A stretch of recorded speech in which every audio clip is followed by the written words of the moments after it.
Il existe, sur cette terre, des endroits que le temps n'efface pas. Des endroits où quelque chose s'est passé, quelque chose de si profond, de si violent, de si obscur, que les murs eux-mêmes semblent s'en souvenir. Des maisons où l'air est différent. Plus lourd. Plus épais. Comme si chaque pièce retenait son souffle depuis des décennies, en attendant que quelqu'un ait la mauvaise idée d'y entrer. Le chemin Hinsdale, dans le comté de Cattaraugus, dans l'État de New York, est l'un de ces endroits. Et ce que vous allez entendre n'est pas une légende. Ce n'est pas une histoire inventée pour faire peur aux enfants le soir d'Halloween. C'est un témoignage. Documenté. Vérifié. Corroboré par des dizaines de personnes qui n'avaient aucune raison de mentir, et qui auraient tout donné pour ne jamais avoir vu ce qu'elles ont vu. Nous sommes en septembre 1973. L'été s'attarde encore sur les collines boisées du sud-ouest de New York. Les érables commencent à rougir le long des routes de campagne, et dans l'air flotte cette odeur particulière de terre humide et de feuilles mortes qui annonce l'automne des forêts américaines. C'est dans ce décor presque trop beau, presque trop paisible, que Clara et Phil Dandy arrivent avec leurs 5 enfants. Une vieille ferme en bois blanc. Un grand porche. Une allée de gravier bordée d'arbres centenaires. Clara pose ses mains sur le chambranle de la porte d'entrée et elle sourit. Elle pense qu'elle a trouvé la maison de sa vie. Elle a partiellement raison. Cette maison va effectivement marquer sa vie. Mais pas de la façon dont elle l'imaginait. La première nuit, Clara ne dort pas. Elle reste allongée dans le noir pendant des heures, les yeux ouverts, sans comprendre pourquoi. Ce n'est pas l'insomnie du déménagement, cette nervosité légère, presque agréable, devant les cartons empilés, les plafonds inconnus, la vie qui recommence. Non, c'est autre chose. Quelque chose de sourd, de pesant, qui appuie sur sa poitrine comme une main invisible. Une certitude, irrationnelle mais absolue, elle n'est pas seule dans cette chambre. Elle se redresse. Regarde vers la porte entr'ouverte. Le couloir est sombre. Silencieux. Mais, rien. Elle se recouche. Ferme les yeux. Et dans ce silence, elle entend, ou croit entendre, une respiration qui n'est pas la sienne. Elle ne dit rien à Phil. Pas ce matin-là. Elle pense que c'est la fatigue. Elle pense que ça passera. Mais, ça ne passera pas. La deuxième semaine, les bruits commencent. D'abord le grenier. Des pas lents, réguliers, pesants, comme ceux d'un homme de grande stature qui marcherait sans se presser d'un bout à l'autre du plancher, au-dessus des chambres endormies. Phil se lève la première fois, attrape une lampe torche, monte l'escalier grinçant qui mène au grenier. Il cherche pendant 20 minutes. Raton laveur, martre, écureuil, infiltration d'eau dans les poutres, n'importe quelle explication raisonnable. Il ne trouve rien. Pas une trace. Pas un poil. Juste la poussière, les vieilles caisses en bois, et le silence qui se referme sur lui comme de l'eau noire. Il redescend. Se recouche. Et 10 minutes plus tard, les pas reprennent. Puis viennent les odeurs. Soudaines, brutales, sans aucune source identifiable. Certains soirs, une odeur de soufre si forte qu'elle prend à la gorge, âcre, chimique, comme si on venait de craquer une allumette géante dans une pièce fermée.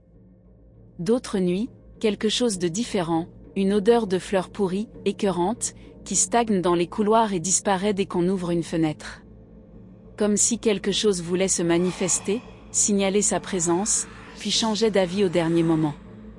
Clara commence à tenir un journal. Elle note les dates, les heures, la nature des phénomènes. Elle ne sait pas encore que ce journal deviendra l'une des pièces les plus troublantes d'une enquête qui durera des années. 3 semaines après leur arrivée, Marie voit l'homme. Marie a 9 ans.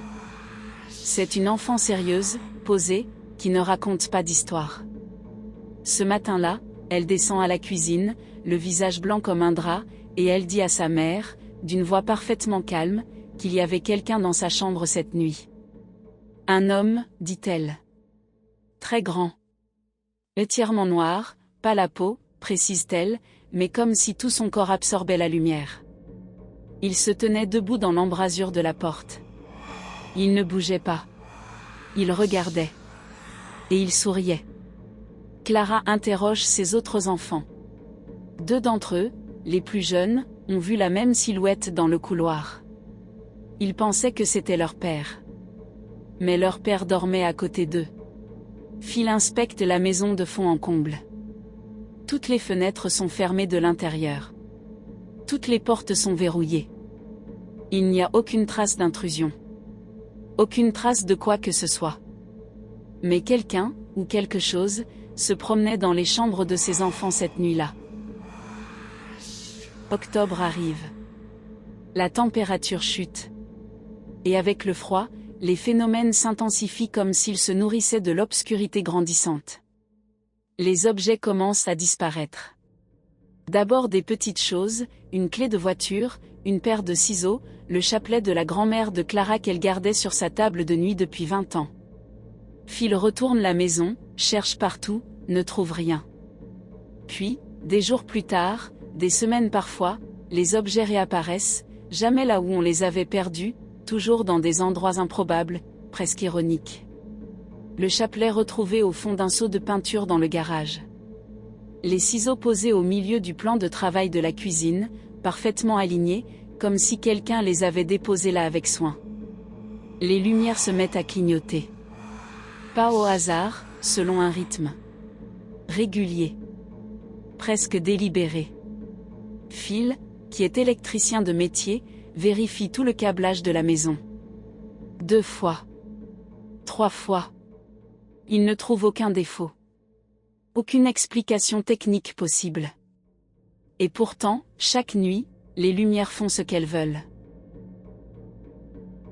C'est un soir de novembre que Clara connaît la peur la plus intense de sa vie. Elle est seule dans la cuisine. Phil est sorti. Les enfants dorment. Elle fait la vaisselle, les mains dans l'eau tiède, regardant par la fenêtre le jardin plongé dans l'obscurité. Et soudain, elle sent quelque chose dans son dos. Une chaleur. Un souffle. Lent, profond, régulier, comme la respiration de quelqu'un qui se tiendrait à quelques centimètres derrière elle, assez proche pour poser le menton sur son épaule. Elle se fige. Ses mains s'immobilisent dans l'eau. Son cœur s'arrête une fraction de seconde. Puis elle se retourne d'un coup. Personne. La cuisine est vide. La porte du couloir est fermée. Il n'y a personne. Mais sur la vitre de la fenêtre, la vitre embuée par la chaleur de la cuisine contre le froid du dehors, quelqu'un a tracé 3 lettres. Avec un doigt. De l'intérieur. Clara regarde ces 3 lettres pendant un long moment. Puis elle prend un torchon. Et elle efface. Elle ne répétera jamais à quiconque ce qu'elle disait. Pas à Phil. Pas aux enquêteurs. Pas aux prêtres. Jamais. Elle emportera ce secret dans sa tombe, et ceux qui l'ont connue disent que, chaque fois qu'on lui posait la question, quelque chose passait dans ses yeux, quelque chose entre la terreur et une tristesse immense, et elle secouait la tête en silence. Décembre. La famille d'Andy est à bout. Les enfants ne dorment plus. Clara a perdu 8 kilos. Phil, l'homme solide, le pragmatique, celui qui cherchait des rats dans le grenier avec sa lampe torche, Phil commence lui aussi à craquer. Il ne dit pas qu'il a peur. Les hommes de sa génération ne disent pas ce genre de choses.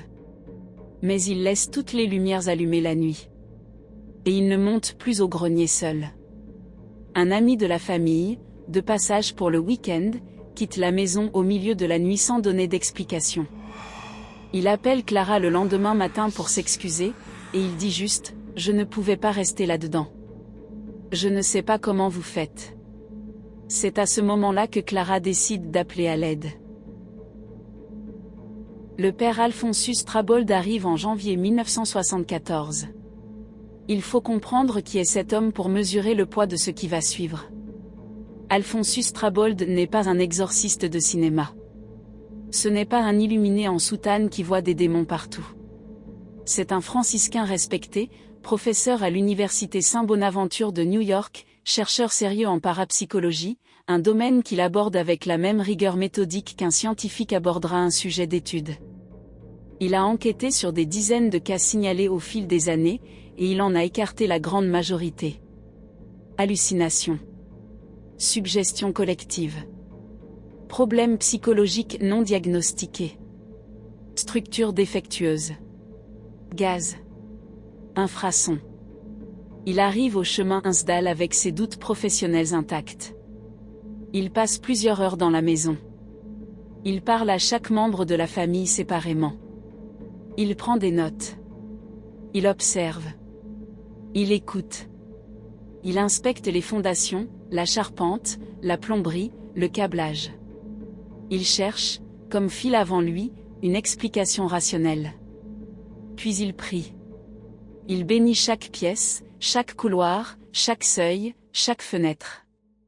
Il murmure des paroles latines dans les coins sombres. Il pose de l'eau bénite sur les linteaux des portes.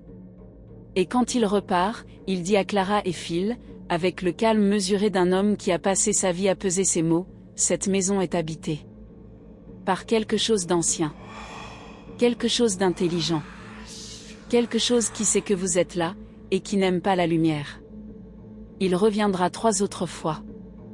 Les phénomènes s'atténuent après chaque visite. Mais ils ne s'arrêtent jamais complètement. Comme si ceux qui habitaient la maison acceptaient de reculer temporairement, sans jamais vraiment partir. Le printemps 1974 arrive enfin. Les arbres refleurissent sur le chemin Hinsdale. Les oiseaux reviennent. Et la famille d'Andy fait ses valises. Il laisse les meubles. Trop pressé, trop épuisé pour tout emporter. Il laisse les rideaux aux fenêtres, les photos sur les murs, les jouets dans les chambres des enfants. Ils prennent ce qui compte vraiment, les papiers, les vêtements, les enfants, et ils partent un matin de mars sans se retourner. Clara dira plus tard qu'elle n'a jamais regardé la maison dans le rétroviseur. Pas une seule fois. La maison a changé de main plusieurs fois depuis. Elle existe toujours, au bout de ce chemin de campagne, dans les bois de Cattaraugus. Chaque nouvelle famille qui s'y est installée est repartie. Certaines après quelques semaines. D'autres après quelques mois. Aucune n'est restée. Les témoignages se ressemblent tous, avec une régularité troublante. Des bruits inexpliqués la nuit. Des objets déplacés. Des silhouettes dans les couloirs. Et cette sensation, omniprésente, constante, impossible à ignorer, d'être observée depuis les angles morts de chaque pièce. En 2019, un chercheur indépendant passa une nuit seul dans la maison, équipé de matériel d'enregistrement professionnel. Il publia un rapport sobre, précis, sans effet dramatique. Il y consignait plusieurs séquences audio contenant des voix sans source identifiable. Il décrivait des variations de température inexplicables dans certaines zones précises de la maison. Et il mentionnait, presque comme une note de bas de page, qu'il n'avait pas dormi de la nuit, non pas par peur, précisait-il soigneusement, mais parce qu'il ne pouvait pas se débarrasser de la certitude absolue que quelque chose dans cette maison le regardait respirer dans le noir. Il ne retourna pas dans cette maison. Dans les archives du comté de Cattaraugus, au bureau du cadastre, la propriété du chemin Hinsdale figure sous un numéro ordinaire. Aucune note particulière. Aucun dossier spécial. Aucun avertissement pour les acheteurs potentiels. Juste une adresse. Juste une vieille ferme en bois blanc, au bout d'une allée de gravier, entourée d'érables centenaires. Qui attend. Comme elle a toujours attendu. Comme elle attendra encore longtemps après nous. Depuis les années 70, la Hinsdale House continue d'alimenter les témoignages les plus troublants. Certains parlent de voix dans la nuit, d'ombres qui se déplacent, et d'une présence qui ne quitterait jamais les lieux. Aujourd'hui encore, ceux qui s'y intéressent se divisent. Pour les uns, il s'agit d'une simple légende amplifiée avec le temps. Pour les autres, quelque chose d'inexplicable s'est réellement produit dans cette maison isolée. Une chose est sûre. L'histoire de la Insdalaus continue de fasciner, et le mystère reste entier. Et toi, mythe ou véritable hantise? Dis-moi ce que tu en penses en commentaire.